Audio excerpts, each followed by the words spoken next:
Permit approve ਹੋ ਗਿਆ ਤੁਹਾਡਾ ਬ੍ਰਿਜਿੰਗ ਦਾ। ਵਾਹ ਜੀ ਵਾਹ, ਥੈਂਕ ਯੂ ਭਾਜੀ। ਰਸਟਿਨ ਦੀ ਵੀ ਆ ਗਈ ਅਪਡੇਟ, ਉਹਦਾ ਵੀ ਮਾਈਨਰ ਸਟੱਡੀ ਪਰਮਿਟ ਅਪਰੂਵ ਹੋ ਗਿਆ 2027 ਤੱਕ। Our client's work permit was expiring and we were already working on their PR file. We suggested them to do the bridging open work permit. Today we got update on the work permit. Not only we got the bridging open work permit approved for themselves, but we also got the minor study permit approved for their son. Let's call them and give them the good news. Hello, ਹਾਂਜੀ ਗੁਰਦੀਪ ਭਾਜੀ, ਸਮੀਰ ਬੋਲ ਰਹੇ ਹਾਂ। ਸਤਿ ਸ਼੍ਰੀ ਅਕਾਲ ਭਾਜੀ, ਕੀ ਹਾਲ ਚਾਲ? Good ਵੀਰ ਜੀ। ਹਾਂਜੀ ਤੁਹਾਡੀ ਉਹ ਫਾਈਲ ਤੇ ਅਪਡੇਟ ਆਈ ਸੀ ਵੀਰ ਜੀ। ਕਿਹੜੇ ਵਾਲੀ ਤੇ? ਆਪਣਾ ਵਰਕ ਪਰਮਿਟ ਦੀ ਫਾਈਲ ਦੇ ਉੱਤੇ। ਹਾਂਜੀ ਵਰਕ ਪਰਮਿਟ ਅਪਰੂਵ ਹੋ ਗਿਆ ਤੁਹਾਡਾ ਬ੍ਰਿਜਿੰਗ ਦਾ।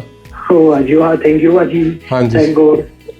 ਮੈਂ ਨਾ ਬਹੁਤ ਤੁਹਾਡਾ। ਹਾਂਜੀ ਨਹੀਂ, ਸਵੇਰੇ ਅਪਡੇਟ ਆਈ ਸੀ। ਮੈਂ ਆਪਣੇ ਆਪ ਭਾਜੀ ਨੂੰ ਫੋਨ ਕਰਕੇ ਦੱਸੂਗਾ। ਹੋਰ ਅੱਛਾ, ਰਸਟਿਨ ਦੀ ਵੀ ਆ ਗਈ ਅਪਡੇਟ। Very good. ਉਹਦਾ ਵੀ ਮਾਈਨਰ ਸਟੱਡੀ ਪਰਮਿਟ ਅਪਰੂਵ ਹੋ ਗਿਆ 2027 ਤੱਕ। ਵੈਰੀ ਗੁੱਡ, ਥੈਂਕ ਯੂ ਭਾਜੀ। ਹਾਂਜੀ, ਨੋ ਪ੍ਰੋਬਲਮ। ਬਹੁਤ ਧੰਨਵਾਦ ਤੁਹਾਡਾ। ਨੋ ਪ੍ਰੋਬਲਮ ਵੀਰ ਜੀ, congratulations. Thank you again. No problem.